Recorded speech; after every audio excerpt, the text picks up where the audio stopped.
normally.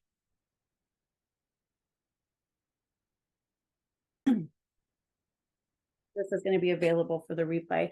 But my online platforms have just exploded. And so I wanted to do a quick little introduction for those who might not be as familiar with myself and my work. Usually I don't read things verbatim from my notes, but for this introduction, I'm just going to go ahead and read a little something I wrote to keep it short, to keep me from veering off like I tend to when I'm telling my story. So I'm just going to, as I said, read a little bit to you guys about why I'm so passionate about law of attraction, and not just law of attraction, the spiritual work I do, the shadow work I do, the coaching that I do with other women, and really how it changed my life. So for those who are new to my work, I am Kelly Bramblett, and my mission statement is I am here to help heal the collective by my apologies. By guiding and supporting others to heal their lives. I am a fully certified trauma recovery coach, mindset coach, shadow work coach, Usui Reiki master, and most of all, pertaining to this workshop, a certified law of attraction practitioner. Despite the many certifications I mentioned and the many I didn't, I learned the most through my own experiences. Like so many others, I came from a dysfunctional home, and in addition to this, was sexually abused by a neighbor in the 4th grade. Later, I was groomed, brainwashed, and sexually abused by a family member around the age of 15. Following these traumatic childhood events, I lived for over 20 years in what I call rock bottom living.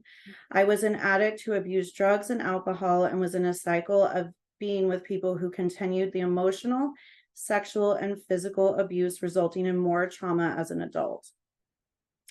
I was often homeless and almost always hopeless. At one point, I didn't believe life could improve for me, and I often thought I just wanted to get this one over with so I could start fresh. This rock bottom living I described continued until one day in 2016, while writing affirmations, the words "I deserve to be happy" randomly flew across the page, and that is when everything changed. I fell to my knees in tears. A verbal release came in the form of a sound I had never heard myself make, an almost animalistic wailing. This visceral reaction to those words was proof that there was hope. And on a soul level, in that moment, I knew I could start fresh right then and there. So many years of pain, shame, self-loathing, and trauma compounded by more trauma were released through those screams and tears shed. I knew in that moment that I was willing to do anything that needed to be done to heal my life, and my journey began. I was done running from my past and allowing it to destroy my future. One step at a time, I began telling new stories and co-creating a life I was proud to live. I started showing up to do the work consistently and relentlessly, and my passion and purpose were birthed through my healing. As I started to improve my life, amazing things began to happen, and I understood that if I could turn my life around, anyone could. I wanted to share my story of healing and the tools and techniques I used with everyone suffering. I knew firsthand that recovery was possible for anyone willing to do the work, and I wanted to help as many people as I could. It's been 7.5 years since those words flew across my journal page, but the life I live today is a life I never could have imagined at that time. I have moved from just surviving to thriving in every way. I have successfully manifested 3 book deals, 2 best-selling books, a successful coaching business, a healthy relationship with my adult children, an amazing and healthy partner, travel, my puppies, abundance, beautiful homes, and so much more. From abused, addicted, and homeless to thriving, abundant, doing what I love for work, and most importantly, happier than I've ever been. My life is full of joyful experiences, and I have had the honor of helping thousands of other people worldwide feel good and find their way to joyful living. I do this through my books, blogs, podcast classes, events like this one, and one-on-one coaching programs. I've shared a very watered down version of my story here for the sake of time, but you can learn more about my history with trauma and how I healed my life in my first book, Alchemy of the Phoenix, From the Ashes of Trauma to the Light of Love. Tonight, I'm going to let Tabitha in. Sorry, guys. Tonight, I'm so excited to be kicking off the countdown to the grand relaunch of my business with the first of 8 free events I'm hosting between now and January. I am even more excited to get started with you all tonight so that you too will have the tools to create your own version of a dream life. Thank you for sharing a little bit of your life and time with me here tonight and allowing me to share so openly with you. It is such an honor to sit in this space with each and every one of you. So let's go ahead and get started. And again, thank you everyone for giving me that little bit of time to share a little bit about myself with you. So with that being said, I'm going to just get into it, starting with talking about what is the law of attraction. It's very trendy right now. It's something we hear about almost everywhere. And it's also something that I find there's a lot of misconception about in general, because so much of the information we've been given from really popular books and movies like The Secret, which not to say that these don't have beneficial information in it, but it just doesn't cover the full spectrum of what law of attraction is. So put simply, the law of attraction says like energy attracts like energy. It's as simple as that. What this means for us is that through intentionality, we can learn how to co-create with the universe, God, source, or whatever name you choose to use for that higher state of consciousness. This is why you hear all the law of attractions teachers talking so much about becoming a vibrational match for the things that we desire. But I feel like that leaves so many questions. What does that mean? How do we become a vibrational match for $1 million, our dream house, our dream partner, our dream car, whatever it is we're trying to manifest? And that's so much what we hear, just become a vibrational match. But it's, again, just so much more layered than that. So whether you realize it or not, we are always manifesting. I think there's this idea that law of attraction is something you do or something you practice, but the law of attraction is a universal law that is always in play, and it doesn't require our belief whatsoever. And it really is, just as I said, like energy attracts like energy.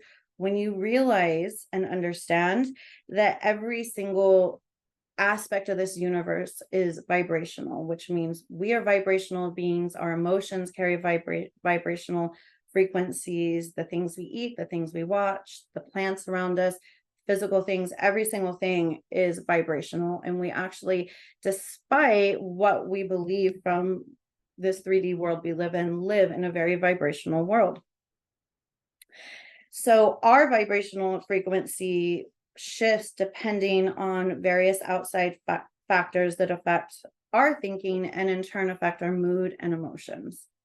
For example, if we are tired, hungry, we're likely to feel agitated, maybe short-tempered, or if we've recently lost someone or gone through something troublesome in our life, we may be grieving, sad, missing, depressed. These are heavier emotions. But oppositely of that, when we're well rested, things are falling into place, when we feel like everything is right in our world, we usually will be vibrating feelings of peacefulness and have the overall feeling that everything is right in the world.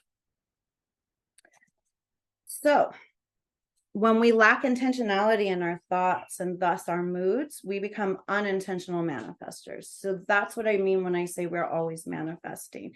Doesn't matter if we believe in it. Every single thing that's happening in your life right now is because of your vibrational frequency. So if things are going great, then we are unconsciously manifesting these great things. But if things aren't going exactly how we like, or we are experiencing contrast, which I'll talk about later, then that's a good indication that somewhere in there, there's some type of subconscious thought that is blocking us, you could say, from the things that we wish to manifest.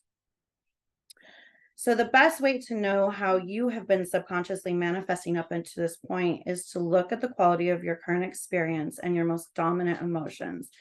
The process of taking this honest evaluation will help you get clear on what you would like to shift in your life.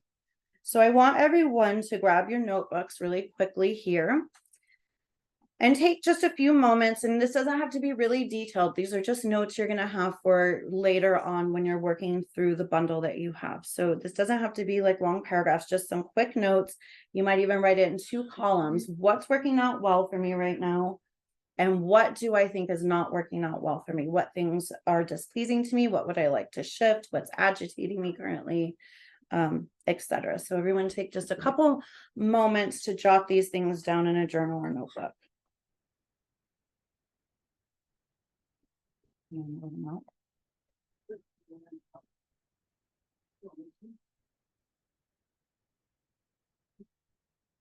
Well, I don't know.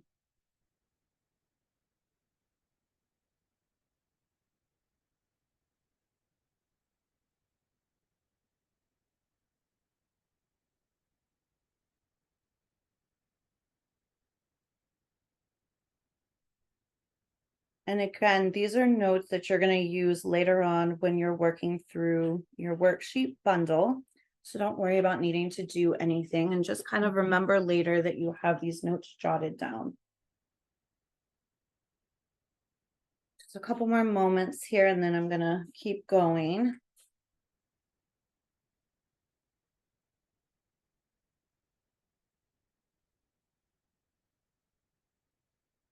All right.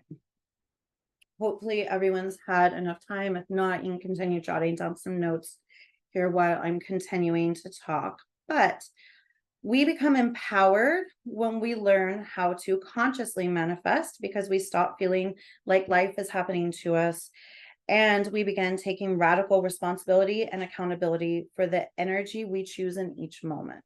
So it becomes a very empowering act as we begin observing our patterns, our habits, what's not working, what is working, our emotions, and working with all of this information that we're observing. And if we're observing it right, we always do observation from a neutral standpoint, meaning if any shame shows up, if we have anything like that, shame, embarrassment, guilt, we are releasing those feelings and allowing ourselves to be human and sending ourselves grace, because we're still imperfect human beings. And so the more neutral you can be, the better it is. Once we start attaching these lower vibrational energies like shame and guilt, we're already kind of starting with the odds stacked against us. So the key is to be what I like to call, to have more so is what I should say, radical self-acceptance for ourselves and our experience, and understand that none of us are perfect, and we are all here to learn and make mistakes, and we all have an ego to contend with, and there's nothing wrong with any of that. But the more that we become these neutral observers, the more conscious we become, and therefore the more empowered we can come through that. So with this being said, if we are always manifesting, does this mean that anything bad or painful that's ever happened to us has been our fault? Or what about childhood abuse? Surely, this is not a child's fault when they're experiencing these types of things. Doesn't this become victim blaming? So this is a big misconception with a lot of the more old school law of attraction teachers. Is this misconception that yes, it does kind of become victim blaming in some ways, because it is this insinuation that anything bad that happens to us is our fault. But law of attraction is just one of the 12 universal laws. So there's other universal laws that are just as important as law of attraction that are happening, that contribute to this. And this law of attraction is only also just one aspect of the human experience. It's important to understand we also have things like karmic debt from this lifetime and past lifetimes, soul contracts with others, and even soul contracts with our experiences, meaning our soul came here to learn certain lessons. And so some of us have chosen difficulties for our soul to overcome for various reasons. For example, I experienced, as I shared with you guys, abuse a lot in my lifetime, starting at a young age and continuing through most of my adulthood. But without that experience, I would not be able to do what I'm doing now. That experience and healing from those experiences and healing from that trauma allowed me to move into the space of healing, and then allowed me to share the things that I learned along my journey that help other people in their healing journey as well. So that's an example of how we may choose an experience for a greater purpose. So these are all things we have to consider that are included, not just law of attraction, that affect the experiences that we're having. It's important to look at things from the highest perspective and remember that we are on a soul journey. This means that this lifetime is just a chapter in a very long story, and it's all connected to us on a soul level. This is why doing your shadow work, trauma healing, and actively clearing your karmic debt is so important. Without addressing these important areas of your experience, you cannot become a vibrational match for your desires. And this is the part that traditional law of attraction teaching really tries to attempts to bypass, is the shadow work, the trauma healing, and there's kind of this attitude of like positivity only, don't look at the negative stuff. But the problem is that when we're just pretending, energy doesn't lie. So we can put on the happy face, we can say the happy affirmations, but if we have trauma living in our body, if we have these heavy emotions showing up and we're ignoring them instead of honoring them, it's all being stored in your vibrational bank, you can say. So there really is no such thing as actually bypassing. That's what I always explain to people. There's attempted bypassing because it's all stored there. Whether we're giving it energy or honoring it or ignoring it, it's still there, and vibration doesn't lie. So I want to talk a little bit now, and I'm going to get more into shadow work and contrast a little bit further on. But right now, I'm just really starting on these basics. So I want to start here talking about the 3 outdated steps to working with the law of attraction. And I just want to say that as I am moving through this stuff, again, I know I'm throwing a lot of information at you guys tonight. So at any point, if anyone has questions, feel free to unmute your mic or type it into the comments. And if anyone here has questions, feel free to interrupt me and ask, because I'm happy to answer any questions or clarify anything that maybe isn't clicking for anyone. So getting back to the 3 outdated steps of working with the law of attraction, ask, believe, and receive are the most commonly known steps in working with the law of attraction. But these 3 steps don't even really begin to cover, as I said earlier, the layered aspect of becoming a vibrational match for the things that we want to attract. If it was as easy as these 3 steps, we would all be living our dream lives and nobody would desire anything at this point. Manifesting would be a snap. While these 3 elements are needed, so there is a place for them, as I said, there's so much more that goes into this. We must address our subconscious blocks, process our trauma, challenge our conditioned thinking, believe we are worthy, and get to the core of our limiting beliefs. In other words, coming back again to shadow work. And I cannot stress how important shadow work is when working with law of attraction. It really does go hand in hand. Traditional teachings of law of attraction have encouraged people, as I said, to try to bypass these. But as I said earlier, it doesn't work. So it's much more effective to address what shows up, to honor it, to sit with it, to get curious about it. Why is this showing up? To look at our habits, to look at our patterns without being ashamed. What things in our life are not serving us? What things, what patterns, what cycles are we participating in that are not aligned with our intention for the future we wish to live? And then after sitting with these things and processing it, we can actually raise our vibrational frequency authentically through this work rather than trying to fake a high vibe frequency, which I already said never works. So one really important aspect that is not mentioned in these 3 steps is the importance of taking inspired action. It's key. I spoke, let's see. Sorry, I'm glancing at my notes real quick. All right. So the only way to bring the non-physical desires that we want, the things we're trying to manifest, our intentions, our goals, into this physical reality is through physical action. It's the only thing that makes sense because we are living in a physical world while also maneuvering our way through an energetic universe as well. So we are living both realities. So to merge these 2, we have to bring something physical into it. So it's not just as easy as making your list and writing your intentions and sitting back and doing nothing and just waiting for the universe to give it all to you. We have to take inspired action to make these things physical in our life. This is why getting clear on what we want to manifest is so important. And it also helps you to break your goals down into smaller attainable goals so that you can begin taking that inspired action a little bit at a time. So you have to really remember this is a co-creation process between you and the universe. Once you've gotten clear on your desires, the universe will conspire in your favor, but you have to do your part as well. This usually involves some type of change and a willingness to step out of your comfort zone. As most of us have heard, we grow through discomfort. So if we are not willing to get uncomfortable, we're not giving ourselves the space for growth. And the ego is always going to try to keep you small. It's just the nature of the fear-based ego. So again, coming back to like when we're doing that work in our shadow, we're really beginning to build a relationship, integrate our ego, our shadow self, so that we can observe this fearful voice but not identify with it. So we are able to step outside of our comfort zone and take these actionable steps. So I have a couple examples here. Let's say you are trying to manifest your dream partner, but you continue to attract the same type of toxic partnership. You have to begin getting to the root cause of why you're repeating this pattern in your life and doing your personal healing, learning how to create healthy boundaries.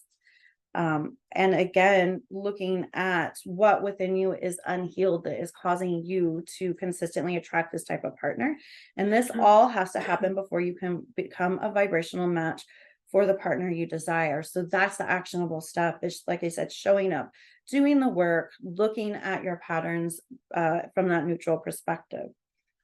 Or another example is if you want to get in better shape and get healthier, but you continue to eat the same foods and aren't moving your body, you're likely not going to see any change, even if you've set this intention. But if you're literally doing nothing and you don't change anything about your current habits, you are not going to see change in your body either.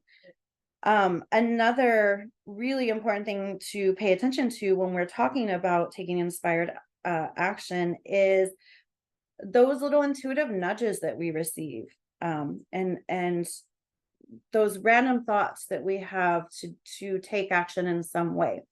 Listening to that and taking those leaps. For example, let's say you are trying to get into motivational speaking, and this is a dream job that you're trying to manifest. Let's say you set all your clear intentions, and you've laid it out, you've written your list, you've done your work around it, you know this is something that you are called to do. So the universe immediately gets to work on your behalf.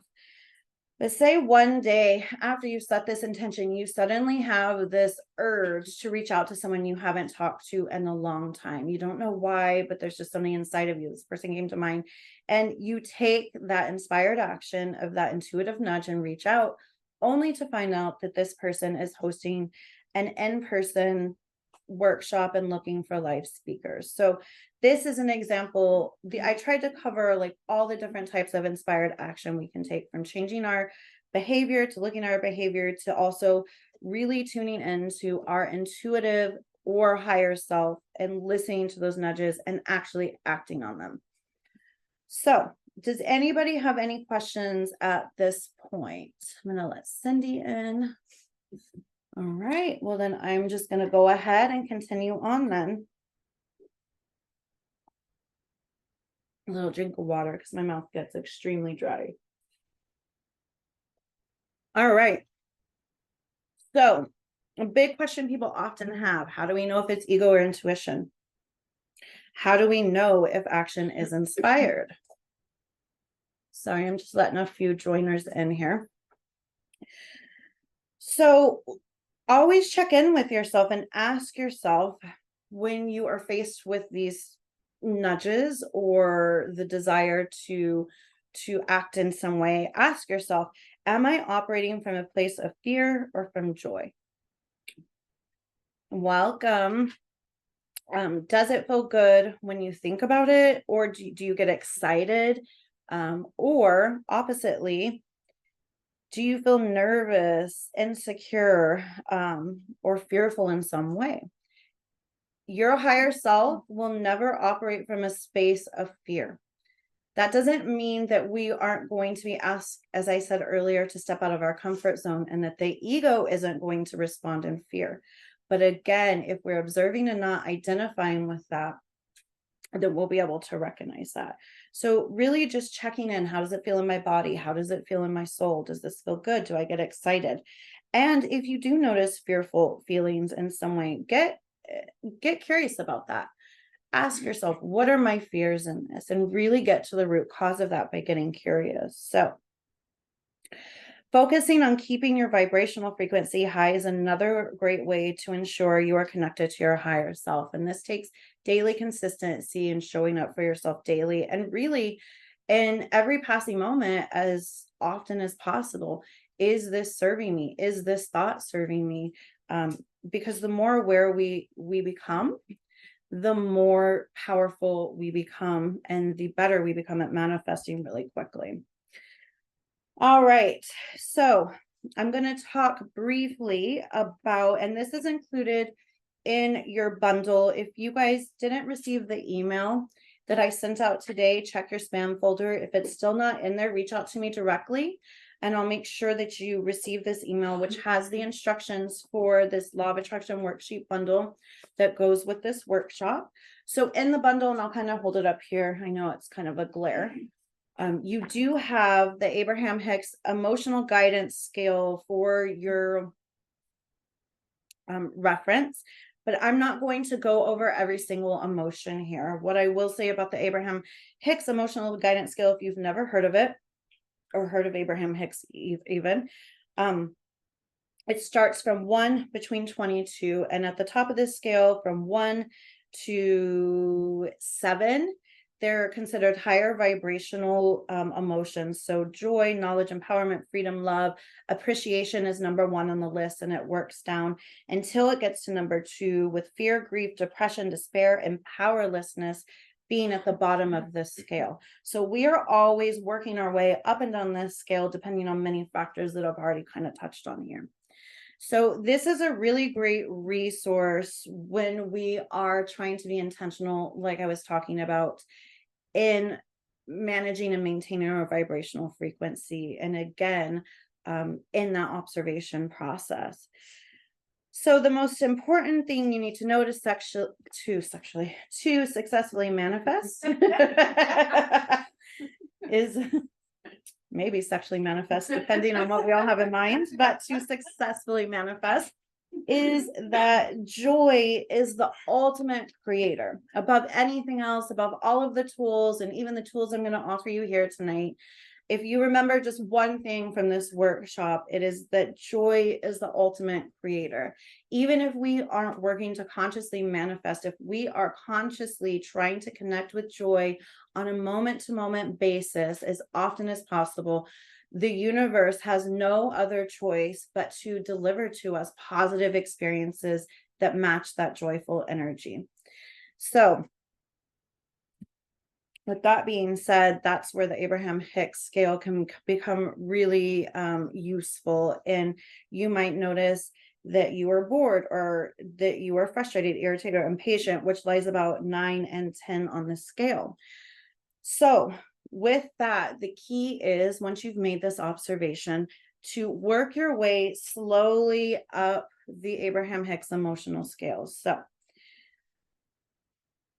here's the thing to understand first and foremost, before we kind of get into how to work our way up this scale, is that, believe it or not, we are only conscious of about 5% of the thoughts that we think. And that other 95% of the thoughts that we are thinking is in our subconscious mind, and we have no awareness. But interestingly enough, it's this 95% that we are unaware of that is creating the majority of our experience right now.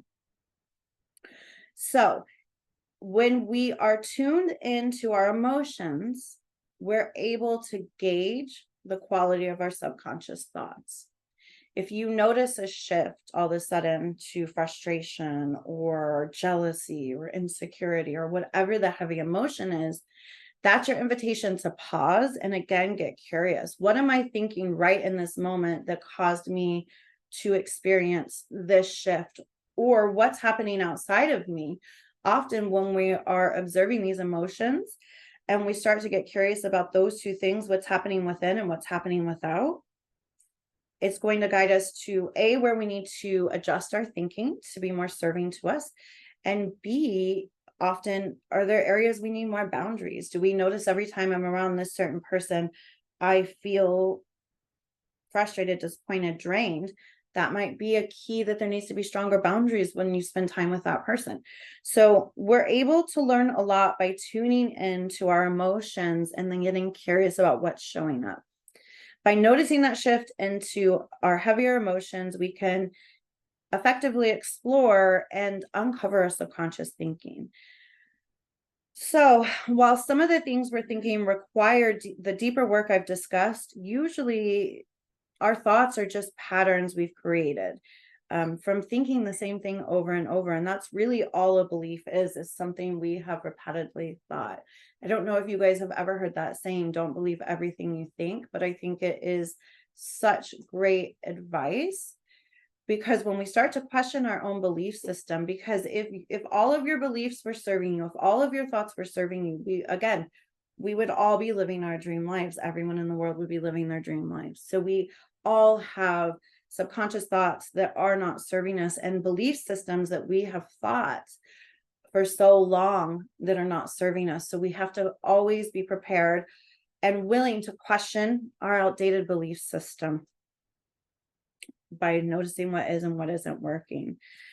But again, most of these things are just simple adjustments we can make. And when we're talking about how the biological brain works, as I said, a belief is just a thought we have thought repeatedly. But in that, biologically, what happens is we actually create neural pathways in the brain with that way of thinking. And the brain is always going to take the path of least resistance. So if we've been thinking the same unserving thought for 10 or 20 years, that's where the brain automatically goes, because the brain is efficient. It's always trying to save time. It's always trying to get things done in the quickest manner possible. So it's up to us to biologically, literally change our brain by consistently thinking thoughts that are going to be more serving to us. Creating these new neural pathways only takes about 21 days. So if we can be consistent for 21 or plus days, we've created a new neural pathway that is now the shortest path, right? So that is why this work becomes so powerful, when we actually start to do this work on even a biological level of training our mind how to think, so it's working for us on autopilot eventually. Now, when we're first creating habits, it seems like a lot of work. You have to really be patient and stick with it. But in time, in a very short amount of time, these new ways of thinking become second nature. And all of a sudden, we don't have to work as hard to grasp for the best feeling thoughts. Okay. So that is how we become aware of our limiting beliefs. But this is also the process of challenging our long held conditioned beliefs, which I talked about earlier as well.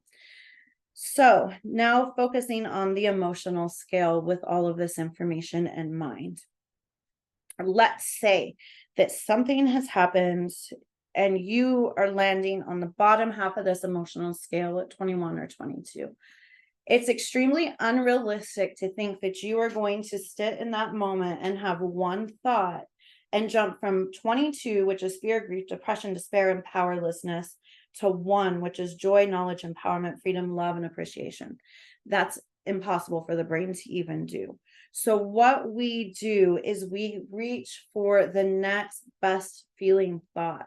And it doesn't mean that the next best feeling thought is going to be the thought of that joy, knowledge, empowerment, freedom, love, and appreciation. It just needs to be slightly better than the current thoughts we're having. And then we continue this process, working up the emotional scale, continuing to work for or to look for the next best feeling thought. So I'm going to give you an example of what this might look like to bring clarity to this process.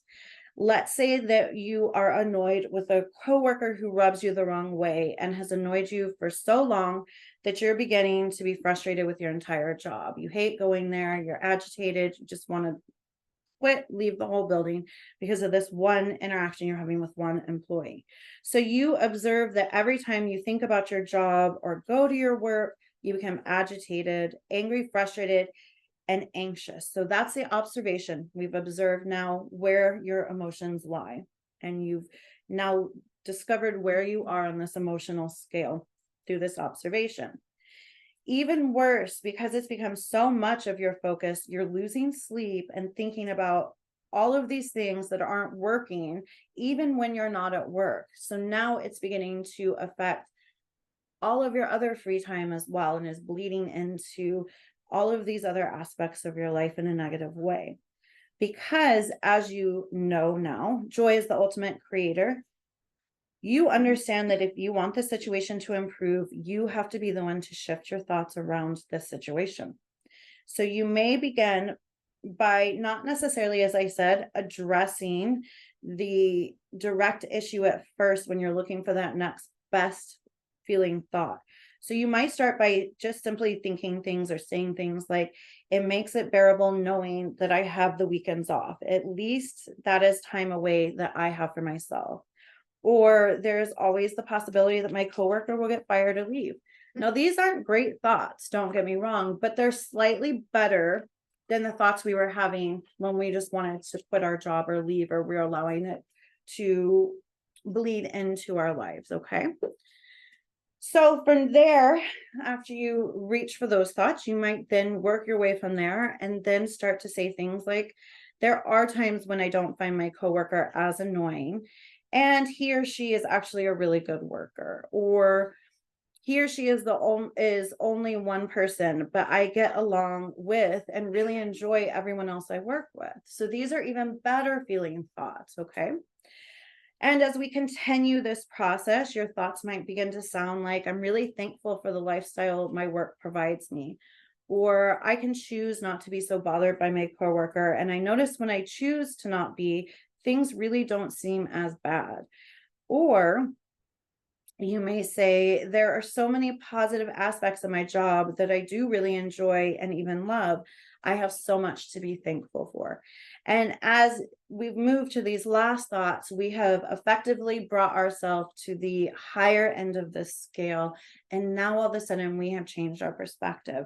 And what happens when we change our perspective is everybody's energy around us aligns to the energy that we've decided upon through our intention to think and ultimately feel things that are most serving to us. So does everybody kind of understand how that works? You get it? Yeah. All right. So the next thing I'm going to talk about is understanding contrast, which you've heard me discuss a couple times already, and how contrast actually helps us get clear on what we want. Contrast, when talking about the law of attraction, is two opposing energies that are present in every aspect of this physical experience. So in every single thread of our physical experience, there are two opposing energies in every situation. Earlier, when I had you write down what was and what wasn't working for you, that was to help you identify the contrast in your own life. You can work with that using these steps to help you gain clarity on what you do want to shift into manifesting. For no better words, we can call this contrast the positive aspect and the negative aspect of our experience. And whichever you're the most focused on will become the dominant energy of your experience. So if we are always complaining about how nothing works out for us, we haven't been dealt a fair card, woe is us, we're living in victim mentality, we're completely disempowered by our own thinking, the quality of our life is going to reflect that. However, we are actively focusing on the things that are working right, what we're thankful for, our many blessings, then the quality of our life is going to reflect that as well. And both, again, are present. So they're both there. So it's really about, what do you choose? Once again, coming back to that intentionality, what do you intentionally choose to focus on? So using that same example as I did above or earlier with the annoying coworker, both aspects of the experience were true. There were both positives and negatives. The positive being all the things that were mentioned, when we were lying low, or when we moved higher up on that scale, and the negative being all the things that were being focused on when we sat lower on that emotional scale. As the thoughts around the situation improved, feelings improved, and perspective shifted, and what seemed impossible to deal with transformed into a much more enjoyable experience. This all happened because of the intentional choice to focus on the more serving aspect. But contrast does serve an important role in the manifesting process and in helping you get clear on what you do and don't want. For example, let's just say your car air conditioner is out, it's the middle of summer, and it's absolutely miserable every single time you get in your car. And to make it worse, you really don't have the money to even get it fixed right now, much less buy a new car, which is what you would really love to go and do. In this, you observe your emotions and recognize them as frustration, hopelessness, overwhelm, and disappointment. But this experience is showing you that you desire a working air conditioner or maybe even a new car. So by looking at what you don't want, I'm miserable without having AC. You've effectively identified what you do want. I want a car with working air conditioning because that's much more pleasant and enjoyable for me. Okay. So from there, we need to shift mindset from problem oriented to solution focused. Okay. Problem oriented when we're focusing on the problem, obviously, solution focused when we begin looking for creative solutions rather than, again, being in that victim mentality that we so often can easily slip into. So, the 4 steps in observing contrast, and feel free to take notes of these if you want, but you also do have a worksheet that also walks you through these 4 steps as well in your bundle. So these 4 steps in observing contrast are: 1, identifying what you don't like. In this situation, not having air conditioner in the middle of the summer, it's miserable. Then we focus on what is the opposite of that, or what is this showing me I do want? I would love to have AC. Then we become solution oriented. We start looking for solutions. And it doesn't mean that everything we think of is going to be necessarily realistic, but at least we are then shifting our energy towards that way of thinking and letting the universe know by our willingness to look for solutions that we are open to receiving divine intervention and divine solutions to these problems, because miracles can happen when our thinking is solution focused. And the very final step is to take inspired action, which we've already talked about.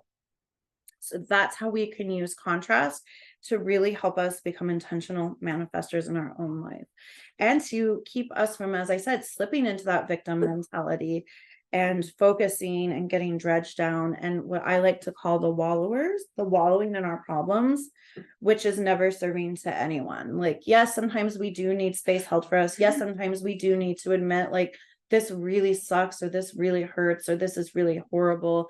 And by no means am I suggesting that we pretend that these difficult things that show up in life aren't frustrating or even downright heartbreaking at times, because it is. But we can again choose to focus on the other side of that coin and slowly bring our way to a better way of thinking. So, how to avoid attempted bypassing, and false positivity, also known as toxic positivity. Don't avoid heavy emotions, process them in a healthy way instead. Again, do your shadow work and be brutally honest with yourself. Common roadblocks. So this is going to be really important to tune into here. These are some of the most common roadblocks many of us face when we are working to consciously manifest. And I'm going to touch on the most common ones, but again, you guys, like, we're all unique. We're all having our own experience. So these things are going to be different for every individual, but these are, like I said, some common ones. So, not feeling worthy of the things we are trying to manifest. We fix this by doing our shadow work around self-love and worthiness and healing any trauma that has caused us to not feel worthy of our desires. Holding on too tightly to something we want, which really cultivates a desperateness, which is always a sign of lack. If we are so desperate for something that when we think about how bad we want it, we have this feeling of longing and frustration. We are looking at it from an energy of lack. anytime we're thinking about our manifestations, it needs to be light. We don't want it to be so heavy. We don't want to be desperate for it. We don't want to, you can't manifest successfully at what you're trying to from that perspective. So, a really great way to fix this is through surrendering and trusting the plan of the universe. We as humans so often want to do all the work. And as I mentioned, this is a co-creation process. So once we've identified clearly what we want, the universe is already going to work on our behalf. Okay. So we don't need to concern ourselves with the how. We don't need to figure out every step of the plan. And that's when we open up and surrender to allow the universe to align us with people, places, experiences, things that are going to help catapult us to where we want to go. So by surrendering, we can bring in an energy of lightness that really helps align us with the energy of what we're trying to manifest.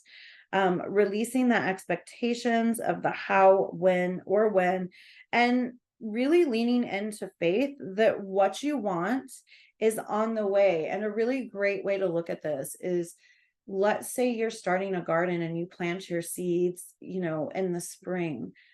Well, you don't expect to walk out the next day and have full grown plants.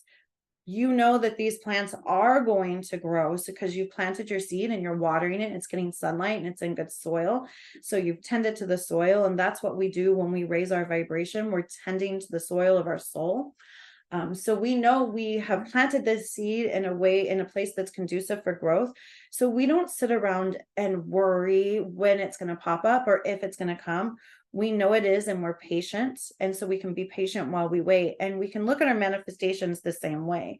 When we plant those seeds, you have to give time for incubation. We have to allow time for the universe to align us with what it is we desire. So by releasing these expectations of when and just trusting that everything is always unfolding in perfect timing.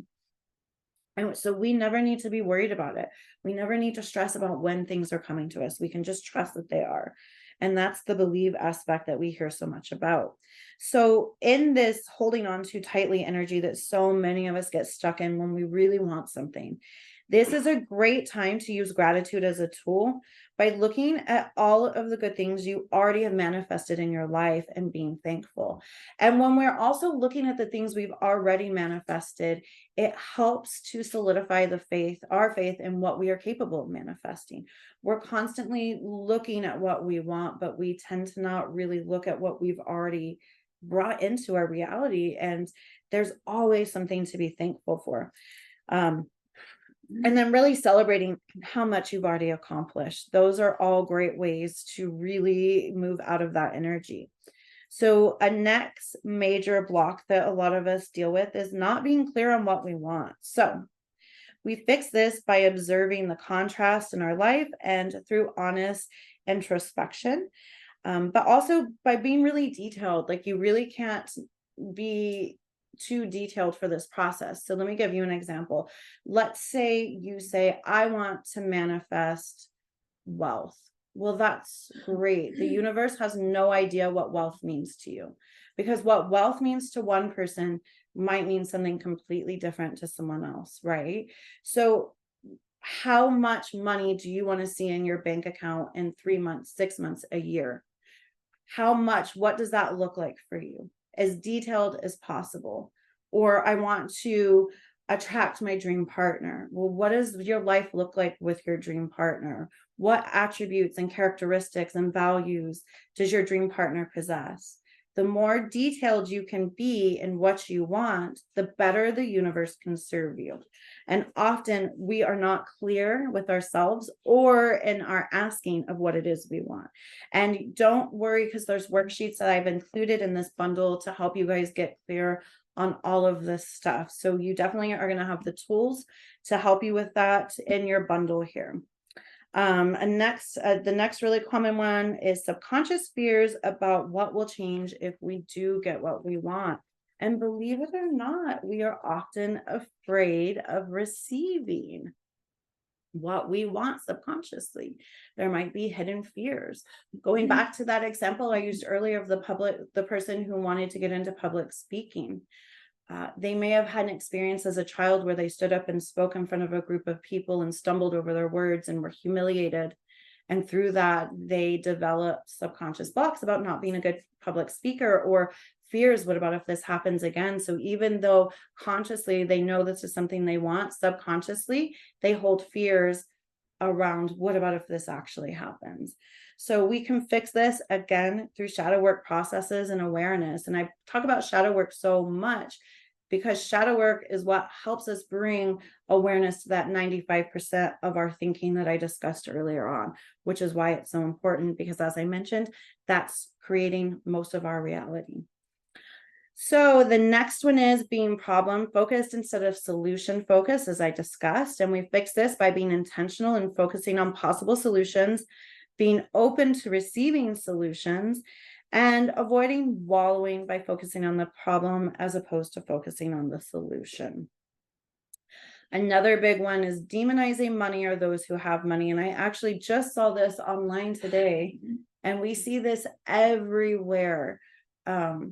This idea that if you want money, if you want material things, you're not holy, you're not pure. Spiritual people shouldn't want material things. I'm going to say right now, that's a bullshit way of thinking. And that is a way of thinking that comes from pure lack. The universe is abundant by nature, and the universe wants us to have anything we want, period. Okay. But so many of us have created limiting beliefs around what it means to want material things, or demonizing people who have money, or demonizing those who want money. And we hear this, and money is the root of all evil. Money is neutral. Okay. Money carries the energy of those who have the money. So if somebody with impure intentions has money, then they use that money for impure things, which is why we actually need people with pure intentions having money, because they do great things with that money. So it's important to understand money is neutral. It does not carry energy. We carry energy, and that's how we use that money is dependent on who has the money. Does that make sense? Hopefully to everyone. Another big one is being jealous of others who are receiving what we want. This is a hard one, and this is one I've struggled with a lot earlier on in my journey. And jealousy usually comes from feelings of lack, feeling as if there isn't enough of something. So when someone else receives something, we feel like there's not enough to go around, or somehow someone else having something is going to prevent us from having it. Christine says, oop, I lost your comment. Let me see how I can find that. Christine says, the love of money is the root of all evil. When we love it and it rules over us, we will do awful things for it. I disagree. And one of my favorite mantras is, I love money and money loves me back. Because I do love money, and I want money, because money allows me to invest in my business. Money allows me to create a life where I have joyful experiences. So again, in my personal belief, and to each their own, and there is no wrong or right, it's our belief system. I personally believe that it's okay to love and want money. It's what are our pure intentions, right? And what are we willing to do for it? Because my love of money, for example, is not going to cause me to steal, to cheat, to take advantage, right? Because we're coming from a pure place. So that's my opinion on that. So anyways, again, going back to what I was saying, the ego feels like if someone else has what we want, there's not going to be enough for us. This is false. Again, the universe is abundant by nature. This isn't how the universe works. And again, the universe is naturally abundant. So look at how nature works. Trees and plants aren't out there worrying if there's enough sun for them, if there's enough water for them. They are just growing. And the trees aren't worrying about if the tree next to them is getting more water or more sun. They trust that their needs are going to be met. And we see all of these things in nature flourish abundantly. And that is how things are supposed to work for us as well. We don't have to be worried about it. If we can learn just to trust, then we stop being jealous for others, and we actually can move to a place of celebrating others instead. And when we choose to celebrate others, we actually become more of a vibrational match. So what I did to break this habit is I would actually intentionally pause when I would see someone getting something I really wanted. And I would take a moment, I would imagine in my head, imagine how happy she is. Imagine how good this feels for her. And through that, putting myself in this person's shoes, I could begin to be so thankful that this person had received this until I was so overjoyed for this person. And when it comes to law of attraction, it's actually a really great sign when we see people in our world manifesting the things that we want, because that is the first sign that we are actually aligning with the things that we want, or else these things wouldn't even be showing up in our world in the first place. So when you really shift your thinking and realize it's a positive to see others receiving what we want, um, it makes it easier to let go of these jealous feelings. So being happy for other people is so key. Another block is not believing that something's truly possible for us. Okay. This is a huge block for a lot of people. And so we fix this by working on our mindset. And I always say hire mentors, hire coaches, follow people who are living the lifestyle that you desire yourself. This helps to remind you, like, for example, I follow a woman called Manifestation Babe. Seeing her transform her life in 7 years to what she's doing and the traveling she's doing, which is very similar to the things I want to do. It helps me to know, well, if it was possible for her, it's possible for me. And every time I jump on my Instagram and I see her in Bora Bora just recently, which is on my own manifestation board, it reminds me this is possible for me too, because it's possible for someone else. So putting people in our world that are living the life we want really helps us to believe it's possible for us too. And again, hiring those coaches, getting into those one-on-one containers with people that are living life, the lifestyle that we want, is really great for helping us believe that these things are possible and working with our mindset around our lack of belief, I guess you could say. So what I encourage everyone to do is to practice manifesting small things if you're struggling with this. Don't put on your list, I want to make $1 million next month, okay? Because while this is 100% possible, yeah, if we can actually believe this with pure faith, it's 100% possible.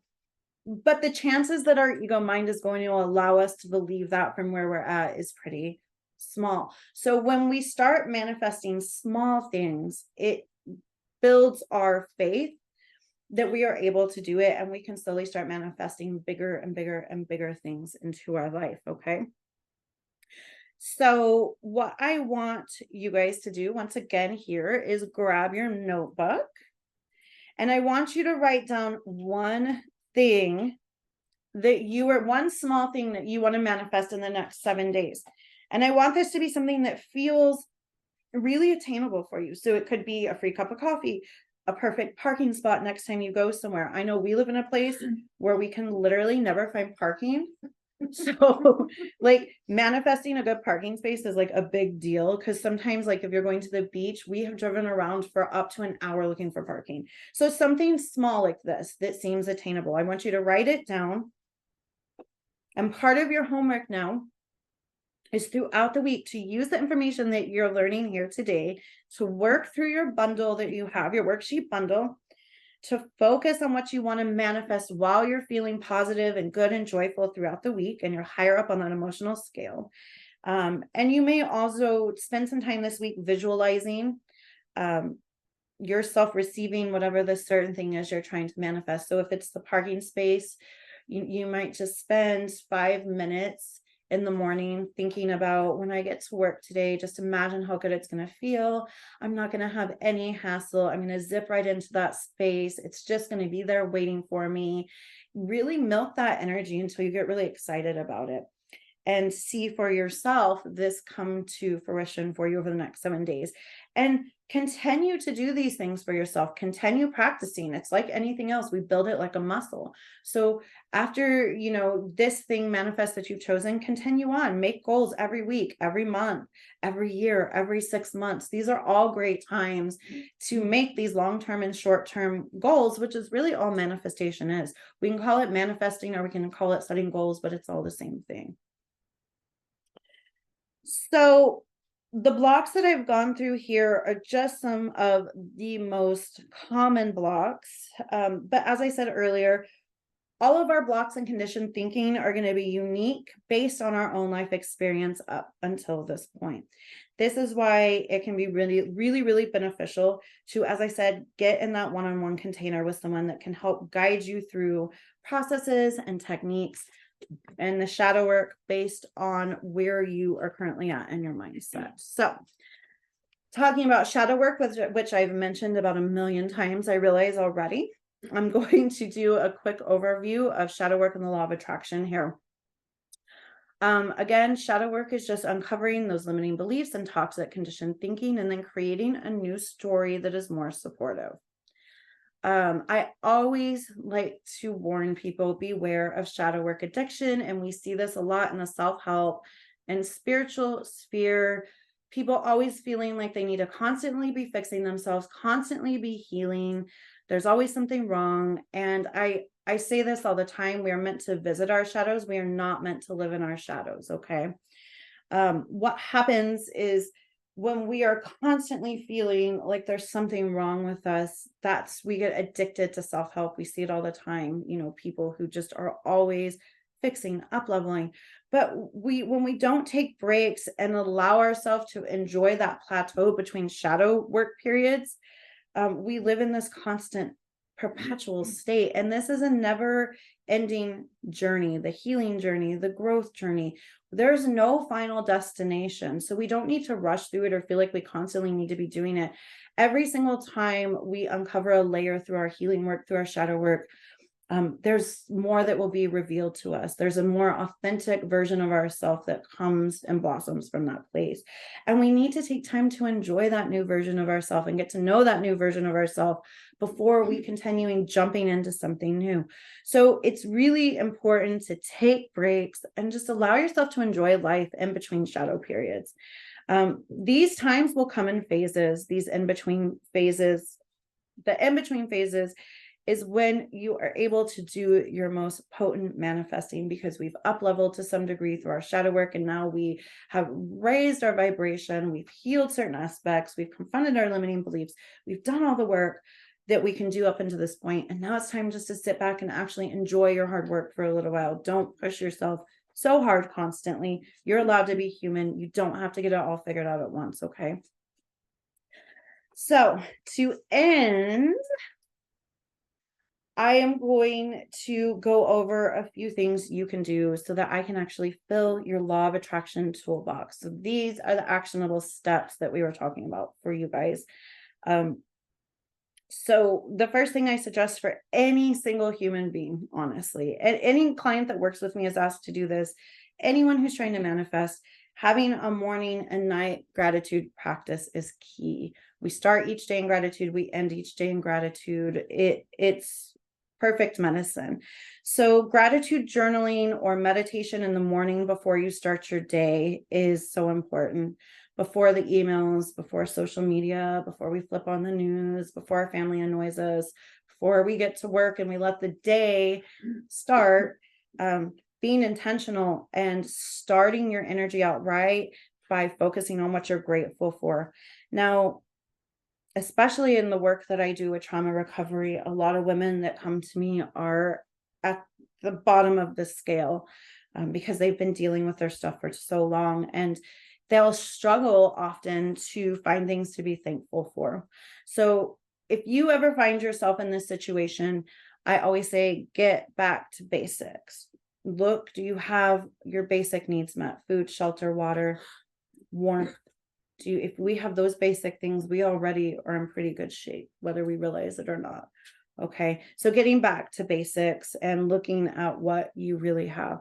Now, to cap that practice, each night, I suggest asking yourself, And you might want to jot these down because these are not anywhere in the bundle. So each night you might want to ask yourself, how did abundance show up for me today? What wins did I have today? And what happened today that I'm thankful for? So we're ending every night thinking about the positives in our day, because we can end every night laying in bed thinking about how so-and-so pissed us off, or how something didn't work out well for us, or what a stress it was. But when we go to sleep and those are the last things we're thinking about, we wake up and that's the energy we're waking up to. So when we become intentional about directing our energy at the beginning and end of our day, and we cap each day with this, it makes everything in between flow, because we were building that momentum towards the positive intentionally there. So it's important to realize when we are working with gratitude, you need to milk the energy. What do I mean when I say milk the energy? If we're doing our gratitude list in the morning, and I ask all my clients to make 10 things, new things, mind you, every morning that they're thankful for. So that list should not look like this. I'm thankful for food. I'm thankful for shelter. I'm thankful for my family. That invokes zero energy. That's just simply listing off crap, right? But the thing is, we've got to actually feel the energy by milking it. So you want to go into detail. I'm thankful for my food. I'm thankful for the sun that helps these things to grow. I'm thankful for the animals that have given their lives for me to eat. I'm thankful that I can afford all the food that me and my family needs. I'm so thankful I can afford to eat the way that I want to eat. I'm thankful that there's stores on every single corner and I never have to work for my food like my ancestors did. We are talking about why we're thankful and how these things benefit us. And that's what milking it is. So each thing you list should have why and how it benefits you, a paragraph, basically a short paragraph. And that is really how we milk gratitude. So another thing that's really useful are rituals, and rituals work because of the focus we bring to something through ritual, and it helps us hold that focus for a certain amount of time. So some example of rituals could be making a digital or physical vision board, and then spending time each day focusing on it. Manifesting with the new moon by making new moon manifestation lists in a journal, or making intention candles, which is one of my favorite things to do, by writing your goals and desires onto candles and then burning the candle. And these are just examples of things you guys can do, but it's really fun to get creative with these rituals and let your higher self help channel some of these rituals for you. But they're really, really beneficial for manifesting. Visualization is one of our greatest tools when it comes to manifesting. Spending time daydreaming, spending time fantasizing about the things we want while feeling good about it, while getting excited as if those things have already happened. We are literally aligning with exactly what we want through allowing ourselves to feel in that moment of daydreaming as if what we want has already happened. So spending 10 minutes a day really visualizing what you want to manifest is so powerful.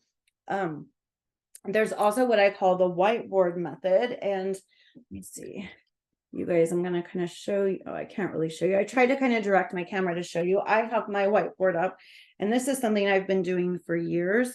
But basically, I just have a big dry erase board in my office here. And anytime any type of abundance shows up for me, or anytime something I'm thankful for shows up, I write it on the board. And I spend time daily or weekly looking at these things that are showing up for me and just being so grateful and really realizing how abundant I already am. Okay. Because when we spend time thinking about how abundant we already are, the universe says, I'm going to give you more reasons to feel abundant, because that's how law of attraction works. Like energy attracts like energy. So the whiteboard method is really fun. And if you don't feel like putting a board up on your wall, you can use a journal and do the same thing and just revisit that journal page. So it doesn't have to be on the whiteboard. You can do it on a piece of paper, in a journal, in a notebook, whatever. And as I mentioned already earlier, joy is the ultimate creator. And again, if you remember one thing, just that is it. So focusing on finding joyfulness in your life, taking time to enjoy small things, like a really good meal, really sitting there and being intentional about how thankful you are in that moment, how much pleasure that meal is bringing you, or having really great quality time with someone you love or family members, and spending time in that moment thinking about how joyful you are and thankful you are to have those experiences. Being playful. Life is not meant to be so serious, guys. It's really not. I know the ego wants us to believe that it is, but life is meant to be fun. And often we are blocking that because we get so dredged down in these things that we think are important. And later we look back and realize they weren't important at all. And we wasted so much of our energy. So I always tell people, if it's not going to matter to you in 5 years, don't give it 5 minutes of your attention now, because that means it's not important. It doesn't matter, so let it go. And then by keeping life exciting, by trying new things, getting out of your comfort zone, having new experiences that are fun and exciting for you. So these are all ways we can connect to joy in a way that helps us be joyful creators. And then prioritizing self-care is also really important when we're trying to connect with joy. Taking care of our own needs, not giving and giving and giving of ourselves until we are so completely drained that we're miserable, honestly. Realizing when we're grumpy, when we're hungry. I mean, honestly, the amount of people that I work with that literally will forget to simply eat during the day. Like, it's 3:00 and I haven't even had a bite of food. Tuning into ourselves regularly. What do I need in this moment? Do I need more rest? Do I need to stop and meditate? Do I need more water? Do I need to feed myself? Like, getting down to the basics of self-care. I'm not even talking about spa days or all these things we hear about. Do those things. Definitely do those things. But I'm just saying, getting down to really prioritizing your needs so that you're able to experience joy. Because if we're tired, we're hungry, we're overworked, we're overstressed, nothing in life is going to look good from that state of mind, because we're not taking care of our physical needs. So it's so important. And then the next thing is writing down, again, as I mentioned earlier, your short-term and long-term goals, and then committing to taking actionable steps towards those things. It's so important to write down, where do you want to be in 6 months? Where do you want to be in 3 months? Where do you want to be in a year? Where do you want to be in 5 years? And then looking at those goals and breaking them down into small, sustainable steps and taking that inspired action that we talked about. So really briefly, I'm just going to flip through to give you guys an idea of also what's included in this bundle. You have, which is also a ton of tools. There's 11 pages of worksheets here that are all tools to help you guys with these processes. So you do have the Abraham Hicks emotional guidance scale. I have mantras here for you for when you're struggling with jealousy, for when you want to align with abundance, for self-love, for raising your vibration, for banishing fear. So mantras to help support you guys with some of the mindset stuff that I've already talked about, and some of our biggest blocks is included. There's a morning check-in here that you guys can do in a journal. And with these worksheets, guys, if you want to, you can print them all out right directly on the pages, but they really just serve as a guide. So if you're working in a journal, you can just pull the file up on your phone or on your computer and use it as a guide to work within your journal. So whatever works. So if you don't have a printer, don't feel like you can't utilize these. Just use them as a guide and write everything in a journal. So there's a morning check-in that kind of helps you guys to create a morning ritual that is going to raise your vibration first thing in the morning, like we talked about. There's a worksheet that asks several questions to help you guys get clear on exactly what it is you want to manifest included in here, which we talked about was so important. I have a wouldn't it be nice law of attraction worksheet, which helps us when we are clinging on too desperate, like I talked about, or too hard to something.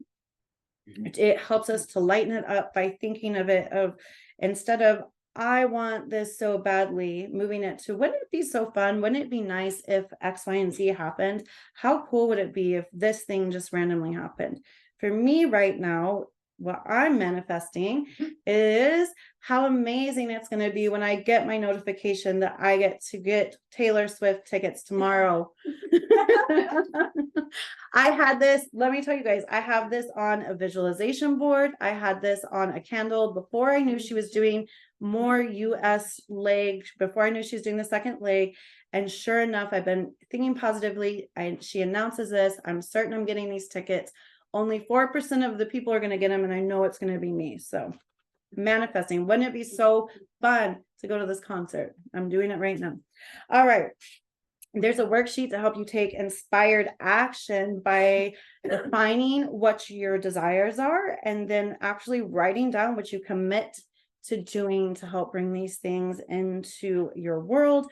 You have that working with contrast, the 4 steps that I talked about, a worksheet that walks you through that in the bundle. Something to help you shift your perspective and help you adopt a growth mindset worksheet by identifying the displeasing situation, the desired outcome, and then how can I focus on the positive aspects of this. A reframing worksheet to help you write a new story and identify your limiting beliefs, and a gratitude worksheet where you can write down what is working out for you right now, a manifesting your day worksheet, which will help you be intentional at the beginning of your day. So I like to use that if I have an important meeting or a client or something I'm really like nervous about, or, just for example, say you have a test coming up or a job interview, and that morning you might write down, today I am going to ace this test. It's going to be so easy. I'm going to feel so secure. I'm so confident. And really just laying out the type of day you want to have, like deciding before you go into it what type of day you have to have. So again, all of these are in that bundle. If you didn't receive your email, make sure you reach out to me so I can get you instructions to make sure you can access your bundle. All right. So in closing, I'm going to mention a couple things. And when I finish mentioning these last couple things I'm going to mention, guys, I'm going to close with a very short meditation, which is also something you guys can take with you and work with daily when you are trying to lean into this joyful energy. And so what I will do after the meditation is I'm not really going to say goodbye to anyone after that. Once we go into the meditation, I'm going to leave you guys at that and allow you to sit in that space for as long as you'll choose. And I will just silently exit out of the meeting. All right. But before we get into the meditation, and you guys can already start now if you want to lay down, if you want to get your feet on the ground, get cozy, whatever you want to do. You can begin that now, just getting prepared for this short meditation. It's not very long. But in closing, there's just a few more things I wanted to mention. This is, which most of you guys probably know if you're already here, the first of 8 events that I am hosting between now and January. The first of 8 events, okay? In January, I will be launching my new 12-week Law of Attraction and Mindset, Shadow Work, and Trauma Recovery one-on-one coaching programs. Now, these programs are really building upon the programs that I've been working with for the last 4 years, which is my 8-week programs. But I have recently felt called to create a more long-term program based on the layered nature of this work. And from experience, I just have begun feeling like we need more than 8 weeks when we're talking about dealing with the subconscious mind and getting into really the crux of this work. So I know I have given you a ton of information here tonight to get you started on deepening your law of attraction journey. However, we all need that one-on-one support from time to time. So I do want to let anyone who wants to go deeper with me into this work know that I am currently accepting new clients for both of these programs. The 8-week program is the one I'm currently running right now, but I'm also accepting women for the wait list for anyone who wants to be on that list for the 12-week programs that are starting in January. Now, you're going to receive an email tomorrow with all of this information on it. And tomorrow, I will also in that email be announcing the winner for today. And as I mentioned, all of these events that I'm hosting, I'm giving away prizes. The prize for this is the 1-hour Law of Attraction Mindset coaching session with me, completely free. You had to be present to win, and out of the 20 people that signed out, only about 5 of you guys showed up. So you guys have a really great chance. Well, and then the ladies I have here, but you guys have a really great chance. But that announcement is going to come in that email tomorrow. It goes out at 10 a.m. So check your spam folder if you don't see it, okay? Because that's where you are going to find out the information that I've mentioned here, who the winner is. And the very last thing I want to mention is, because I know I've given you guys a ton of information, I do have a recording of this class that is available for purchase for just $11.11. It's going to be available right on my website tomorrow. And you'll have a direct link to download this and the bundle right from there. But obviously you guys already have access to that free bundle, but it's just together on my website there. So that's also an option. And that gives you guys the freedom to watch this as many times as you'd like and have it for the rest of your life, basically, as long as you choose to save it. So again, check your emails tomorrow, 10 a.m. Eastern Standard Time. All that information will be coming to you. So with that being said, I just want to ask very quickly, are there questions for those of you who have stuck around to the end of this? Does anyone have any questions for me at all before we move into the meditation? All right. Anyone have questions here? All right. In that case, you knew it. I'm darkening our lights. You guys are welcome just to get seated comfortably. You can either lie back if you want, whatever feels good. And right now, I want you guys to let your eyes drift shut here. I had to focus on my own breath after all that talking. It felt good for me to get a good deep breath. I want you to begin focusing on the breath, deepening the breath here. On the exhale, we're relaxing the body, we're relaxing the mind, we're relaxing the muscles of the body. We're noticing where we're holding tension and we're breathing into those places. And I really sometimes even like to do the loud exhale when I've really been carrying a lot. And you guys are at home with your microphones paused. So I really, really encourage you guys to get vocal with it. Don't be shy if you're sitting here with me, guys. Deep breaths in. And just let that breath come really vocal.